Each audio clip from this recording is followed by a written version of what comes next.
A declaração do Imposto de Renda 2024 pode ser entregue a partir de hoje. O prazo segue até o dia 31 de maio, conforme estabelecido pela Receita Federal. No total, são 77 dias para preencher e enviar toda a documentação. Para falar sobre como fazer a declaração do Imposto de Renda, nós vamos conversar com o contador Carlos Santos de Melo. Carlos, hoje começa o prazo para o contribuinte fazer a declaração do Imposto de Renda. Quem está obrigado a emitir a declaração? Bom dia.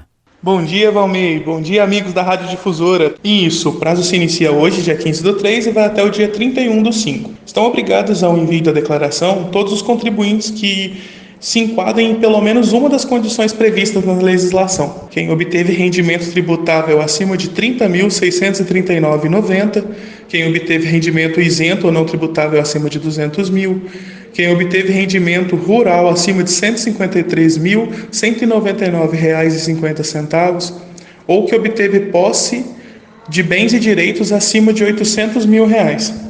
A legislação ainda prevê que quem operou na Bolsa de Valores e teve o somatório de vendas superior a R$ 40.000 também está obrigado a fazer a declaração.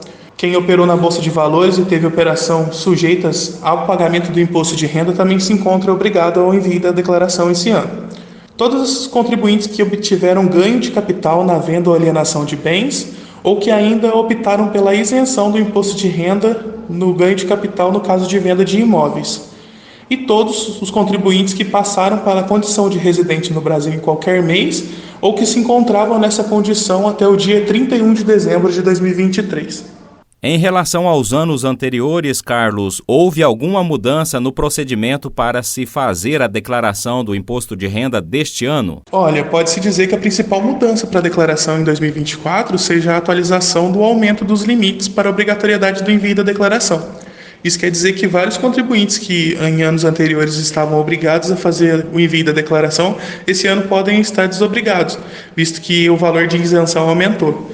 Mas vale orientar que é sempre bom o contribuinte entrar em contato com o seu contador, procurar o contador responsável pela sua declaração e confirmar se realmente esses valores estão corretos e se você não está obrigado a fazer o envio da declaração por algum outro motivo. E como fazer a declaração do imposto de renda, Carlos? A declaração já há vários anos ela é feita exclusivamente por meio eletrônico. Dentre esses meios nós podemos citar o programa para computador, tablet, notebook, entre outros.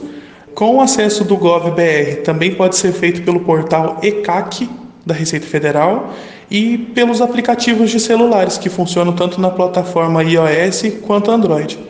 Mas eu gosto sempre de orientar que por mais que hoje já exista a declaração pré-preenchida, é sempre bom o contribuinte buscar a orientação, ou o conselho, o auxílio de um especialista na área, porque isso pode evitar vários problemas futuros. Carlos, a Receita Federal também abriu a possibilidade de destinar parte da declaração do imposto de renda para entidades sociais e culturais. Como funciona esta iniciativa? Enfim, que instituições podem ser escolhidas para o contribuinte destinar os recursos? Isso, exato. É possível sim destinar parte do imposto de renda devido para algumas entidades ou projetos sociais, culturais, desportivos, de saúde, dentre tantos outros. Esse mecanismo se chama doação incentivada. Ele não contribui apenas para o desenvolvimento das iniciativas, mas também busca a promoção de uma sociedade mais justa e mais solidária. As entidades que podem ser escolhidas, elas ficam dentro já do próprio programa da Receita Federal, e são aquelas que foram anteriormente cadastradas num programa de incentivo fiscal. Dentre elas eu posso citar o Fundo da Infância e da Adolescência, o FIA, o Fundo ao Idoso, a APAI, dentre tantos outros. Eu tenho certeza que o seu contador vai fazer questão em te ajudar nesse ponto quando você quiser destinar parte do seu valor devido do imposto de renda a essas entidades. Lembro ainda que esse valor não é acrescido do seu imposto de renda, ele é destinado apenas daquela parte que já é devida por você, então você só destina uma parte a essas entidades, tá? Não é cobrado nada a mais de você, contribuinte. E quais gastos, Carlos, podem ser deduzidos do imposto de renda? As principais deduções do imposto de renda podem ser divididas em alguns grupos. O primeiro grupo seria o grupo dos gastos com saúde. Seria os gastos com plano odontológico, consultas, terapias, psicólogo, planos odontológicos.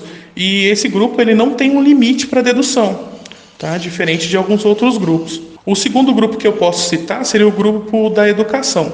Ele pode ser deduzido um valor até de R$ 3.561 por pessoa na declaração. Ou seja, eu como titular posso ter R$ 3.561,50 de dedução e meu dependente também pode ter o igual valor. Eu lembro que esses gastos com educação podem ser apenas de curso de graduação, pós-graduação ou de ensino. Despesas com curso extra, como escola de idiomas, escola de arte, esses gastos eles não podem ser deduzidos. O terceiro subgrupo seria o grupo de dependentes. Tá? Se eu tenho um dependente que vive sobre minha responsabilidade, isso me dá o direito a uma dedução no valor de R$ 2.275,08. E o último grupo que eu posso citar seria o dos fundos de previdência privada. Eles podem deduzir os valores de investimento nesses fundos em até 12% da renda bruta anual do contribuinte. E quando o cidadão pode receber de volta a restituição do imposto de renda, Carlos? Isso acontece quando na apuração de receitas e despesas dedutíveis do contribuinte, o sistema apura que durante o ano o contribuinte teve mais imposto retido na fonte do que o que efetivamente ele deveria pagar. Aí, nesse caso, ele tem direito a pegar esse valor de volta do valor que foi pago a mais. Então, nesses casos, quando o sistema faz a apuração, no final de colocar todas as receitas e despesas do contribuinte, apurar o que é despesa dedutível e o que não é, todos os gastos e dívidas, o próprio sistema da Receita Federal faz um cálculo e nos dá a resposta dizendo se há ou não um valor a ser restituído. E esse valor é sobre o imposto de renda que foi retido durante o exercício. E uma última pergunta: quais as consequências para quem não fazer a declaração do imposto de renda? Não fazer a declaração do imposto de renda quando se é obrigado pode gerar muitas consequências. Dentre elas eu posso citar a multa financeira pelo atraso ou não apresentação da declaração, lembrando que a multa mínima ela é de R$ 165,74, mas ela pode chegar até 20% do seu imposto devido. E outra consequência muito grande que as pessoas esquecem é a restrição no CPF, que pode ocasionar o impedimento na obtenção de certidões negativas, que pode gerar um impedimento nas realizações de operações financeiras, na obtenção de crédito, pode te gerar uma proibição de abertura de conta, pode te dificultar em muito na obtenção de documentos federais, como passaporte, pode te gerar um impeditivo na participação em concursos públicos ou na obtenção de algum financiamento público também. Nós conversamos com o contador Carlos Santos de Melo sobre o prazo para a declaração do imposto de renda que começa hoje e segue até o dia 31 de maio. Obrigado, Carlos, pela sua entrevista aqui para a Rede Arquidiocesana de Rádio. Gostaria de agradecer imensamente a Difusora HD e também parabenizar por levar tanto conhecimento a tantos ouvintes. Isso é muito importante para a nossa sociedade, então eu fico super lisonjeado de ter sido convidado para estar conversando com vocês. Muito obrigado e contribuinte, não se esqueça, em caso de dúvida, não faça sozinho. Se você não tem o conhecimento, evite dor de cabeça. Procure um contador, procure uma pessoa especializada para que você não tenha problemas futuros. Forte abraço, fiquem com Deus.